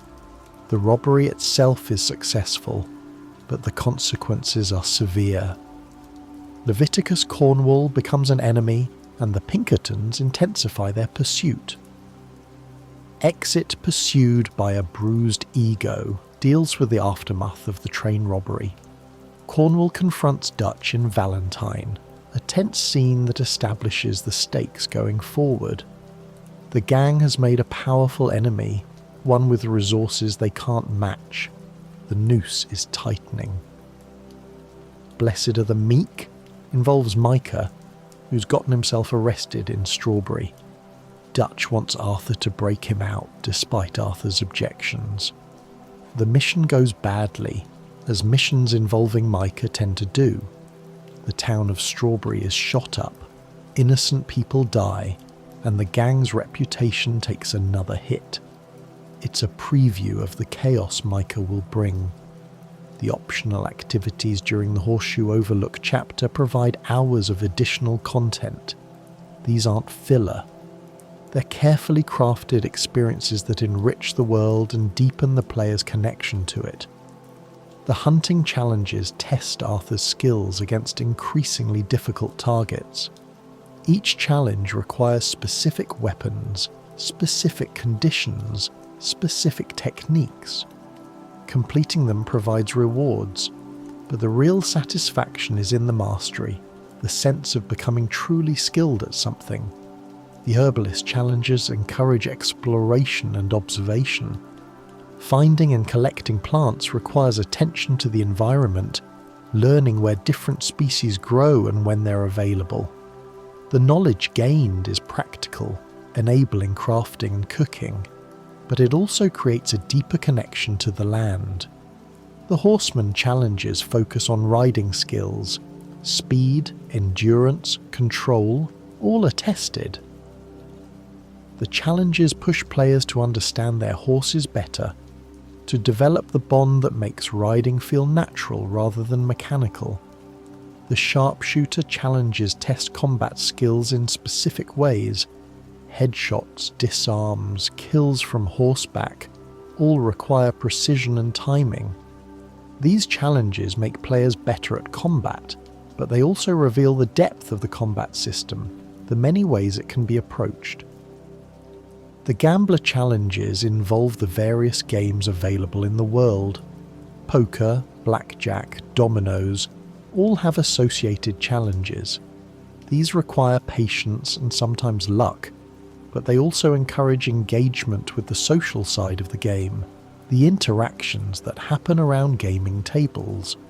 The survivalist challenges test wilderness skills, catching fish, crafting items, surviving in harsh conditions.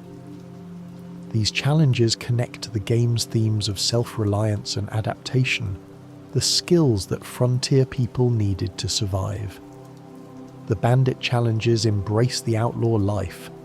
Robberies, hold-ups, train heists, all are required. These challenges acknowledge what Arthur is, a criminal, while also providing structure and goals for criminal activity. The Explorer challenges reward thorough exploration, finding hidden locations, discovering secrets, mapping the world. These challenges encourage players to look beyond the obvious, to venture into corners of the map they might otherwise ignore. The Weapons Expert challenges test proficiency with specific weapons. Each weapon has its own challenges requiring players to master its particular characteristics. The challenges create incentives to experiment with different weapons rather than relying on favourites. The collectibles scattered throughout the Horseshoe Overlook region add another layer of exploration. Cigarette cards, hidden in packs of premium cigarettes, feature various subjects from the era. Collecting complete sets provides rewards, but the cards themselves are interesting, offering glimpses into the culture and interests of 1899. The dream catchers hidden throughout the world connect to Native American culture and spirituality. Finding them all reveals a larger pattern, a story told through placement and symbolism. The search takes players to remote locations, rewarding thorough exploration. The rock carvings are ancient, predating European settlement by centuries. Finding them connects Arthur to a deeper history, a reminder that this land has stories far older than the conflicts of 1899. The carvings are mysterious, their meanings unclear, inviting interpretation and wonder. The dinosaur bones scattered across the landscape connect to the scientific excitement of the era. Paleontology was a young science, and dinosaur fossils were being discovered throughout the American West. Finding the bones and sending them to a researcher provides rewards and advances a storyline about scientific discovery. The legendary fish offer a different kind of challenge. These exceptional specimens require specific lures and techniques to catch. The fishing itself is peaceful, a contrast to the violence of hunting. But landing a legendary fish requires skill and patience, making each catch feel like an accomplishment. The treasure maps lead to hidden caches of gold and valuables. The maps are hand-drawn, requiring interpretation and exploration to follow. The treasures themselves are valuable, but the real reward is the journey, the excuse to explore remote corners of the world. The points of interest mark locations with stories to tell. Some are tragic, some are mysterious, some are simply beautiful. Finding them encourages exploration and rewards attention to detail. The world is full of stories, and these points of interest are invitations to discover them. The random encounters in the Heartlands region create a sense of a living world. These aren't scripted missions. They're emergent events that happen organically as Arthur travels. A man might be found bitten by a snake, desperately needing medicine. Arthur can help or ignore him. The choice affects honour and creates consequences. Helping might lead to a reward later when the man recognises Arthur and offers assistance. A woman might be stranded, her horse dead or stolen. Arthur can offer her a ride to town or leave her to fend for herself. These small kindnesses accumulate, shaping Arthur's character and the world's response to him. Outlaws might set an ambush on a lonely road, waiting for unwary travellers. Arthur can fight them, avoid them, or even join them if his honour is low enough. The encounters create tension, making travel feel dangerous rather than routine. Hunters might be found in the wilderness, pursuing game or camping for the night. Some are friendly, willing to share information or trade. Others are hostile, seeing Arthur as competition or threat. The variety keeps encounters fresh and unpredictable. Travellers might be encountered on the roads, going about their business. Some have stories to tell, others have goods to sell, still others have secrets to hide. Interacting with them reveals the diversity of life in 1899, the many different people pursuing many different goals. The law might appear, pursuing criminals or investigating crimes. Arthur's relationship with the law is complicated. He's a criminal, but he's not always the target. Sometimes he can help, sometimes he must hide, sometimes he must fight. The encounters create a sense of a functioning society with rules and consequences. These random encounters make the world feel alive in ways that scripted content cannot. They're unpredictable, varied, and responsive to player choices.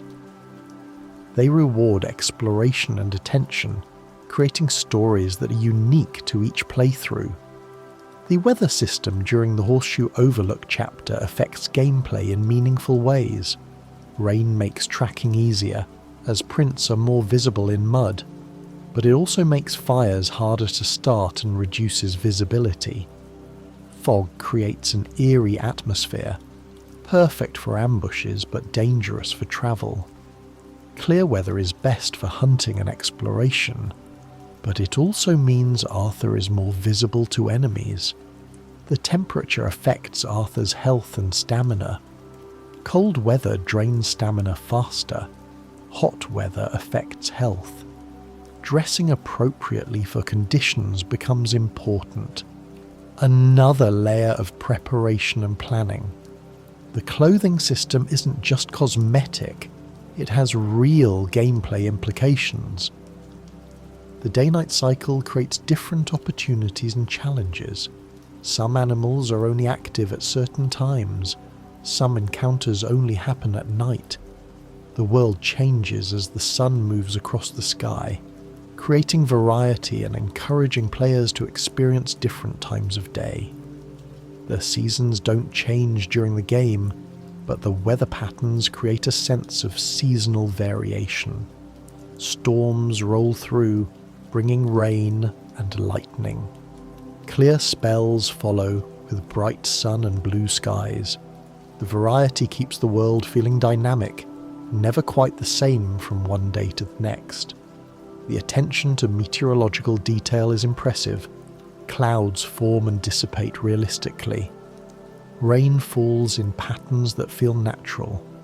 Lightning illuminates the landscape in dramatic flashes. The weather isn't just a visual effect, it's a system with its own logic and behaviour. The sound design for weather is equally impressive. Rain patters on different surfaces with different sounds. Thunder rolls across the landscape, sometimes distant, sometimes terrifyingly close. Wind whistles through trees and around buildings. The audio creates immersion, making the weather feel real and present. The relationship dynamics at Horseshoe Overlook reveal the complex social structure of the gang. At the top is Dutch, the undisputed leader, whose charisma and vision hold everything together. Below him are the senior members, Hosea, his oldest friend and advisor, Arthur, his most trusted enforcer, and increasingly, Micah, whose influence is growing despite the distrust of others. The middle tier includes the experienced outlaws, John, Bill, Javier, Charles, and the recently rescued Sean. These men handle the dangerous work, the robberies and confrontations that keep the gang funded. They're loyal to Dutch, but their loyalty is also to each other, bonds forged through shared danger and mutual dependence. The women occupy their own space within the hierarchy. They're not equals to the men in the gang's eyes, but they're not merely dependents either. They contribute through cons, through camp maintenance, through the emotional labour of keeping the community functioning. Their position is precarious, dependent on their relationships with the men, but they've carved out a degree of autonomy within those constraints. The support members, Pearson, Strauss, Swanson, and Uncle, provide essential services without participating in the dangerous work. They're tolerated rather than respected, necessary but not valued. Their position is the most precarious. If they stop being useful, they have no other claim on the gang's protection. Jack Marston, the only child in camp, occupies a unique position. He's innocent of the gang's crimes, a reminder of the possibility of a different life. The adults protect him, try to shield him from the worst of what they do. But he's also a vulnerability, a hostage to fortune, someone who could be used against them. These relationships shift and evolve throughout the chapter. Alliances form and dissolve. Tensions rise and fall. The camp is a dynamic social environment, constantly in flux, reflecting the pressures and personalities of its inhabitants. The philosophical underpinnings of Dutch's leadership become clearer during the Horseshoe Overlook chapter. He sees himself as more than a criminal. He's a revolutionary, fighting against a corrupt system that crushes individual freedom. His speeches invoke ideals of liberty and self-determination, positioning the gang as rebels rather than mere outlaws. This philosophy has genuine appeal. The Gilded Age was a time of extreme inequality, when robber barons accumulated vast fortunes while workers struggled to survive. The system was rigged, and everyone knew it.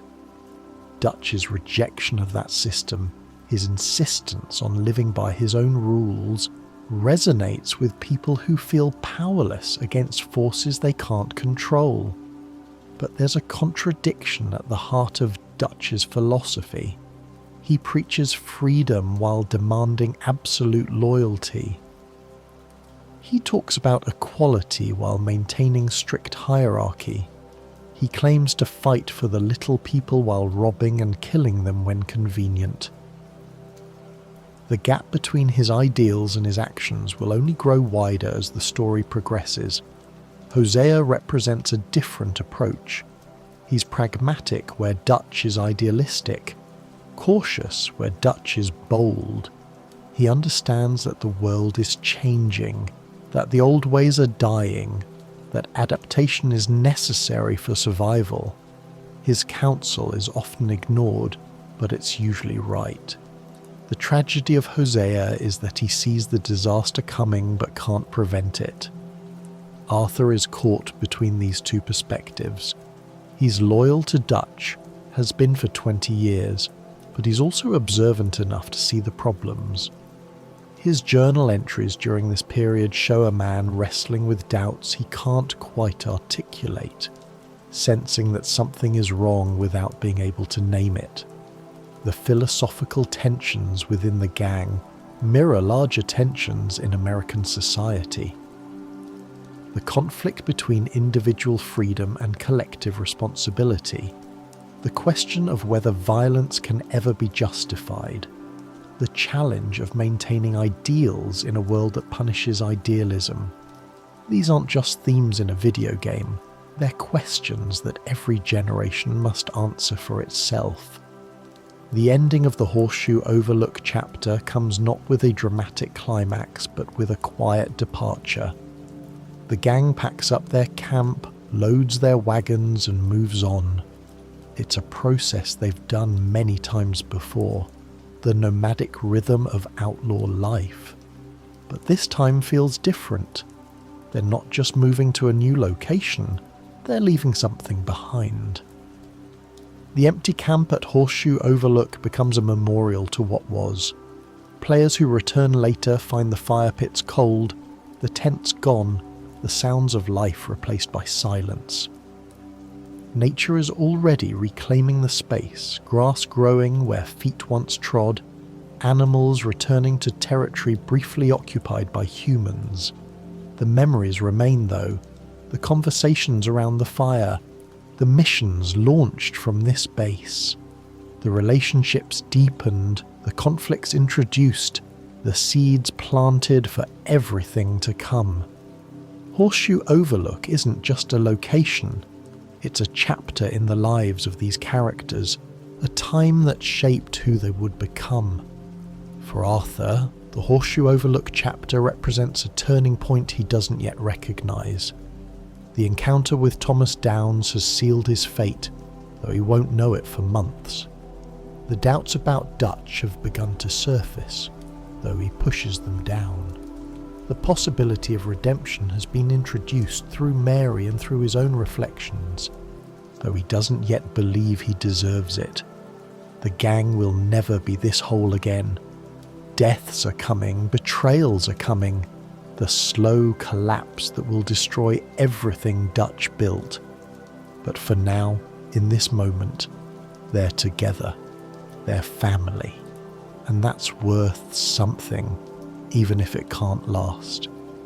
Horseshoe Overlook is where the story of Red Dead Redemption 2 truly begins. Everything before was prologue, everything after is consequence. It's the foundation upon which the entire narrative is built, the emotional core that gives meaning to all the tragedy to come. And for players who experienced it, who spent hours in that camp and that region, it remains a place of memory and meaning, a digital home that somehow feels real. The visual design of Horseshoe Overlook deserves recognition as a masterpiece of environmental art. The camp sits on a natural plateau, with the cliff edge providing both a defensive advantage and a stunning view. The placement of tents and wagons creates natural pathways, guiding movement while feeling organic rather than designed. The colour palette shifts throughout the day. Dawn brings soft pinks and oranges, the light filtering through morning mist. Midday is bright and harsh, shadows sharp and defined. Evening softens everything, golden light making even the roughest elements beautiful. Night brings deep blues and the warm orange of firelight, creating intimate spaces within the larger darkness. The vegetation around camp is carefully chosen. The trees provide shade and cover without blocking sight lines. The grass is worn in paths where people walk, pristine where they don't. Wildflowers add colour and life. Small details that reward close observation. The props scattered throughout camp tell stories. Dutch's books suggest his intellectual pretensions. Arthur's photographs hint at his past. The weapons and equipment speak to the gang's profession. Every object is placed with intention, contributing to the overall narrative. The sound design creates atmosphere as effectively as the visuals. The crackle of the fire, the murmur of conversations, the distant sounds of wildlife, all combine into an ambient soundscape that feels natural and immersive. The music, when it appears, is carefully chosen to enhance mood without overwhelming. The technical achievement of rendering this environment, with its dynamic lighting, weather, and dozens of NPCs going about their routines, is remarkable. But the technical achievement serves the artistic vision, creating a space that feels lived in and real. Horseshoe Overlook isn't just a game level, it's a place, with all the complexity and richness that implies. This attention to detail extends to every aspect of the Horseshoe Overlook experience. The animations of characters performing daily tasks, the way light plays on different surfaces, the behaviour of animals in the surrounding wilderness. Nothing is generic. Everything is specific, considered, crafted with care. The result is a location that transcends its function as a game space. Horseshoe Overlook becomes a place players remember, return to in their minds, feel nostalgic for. It's a testament to what games can achieve when every element is aligned toward creating a coherent, immersive experience. And it's the foundation upon which one of gaming's greatest stories is built,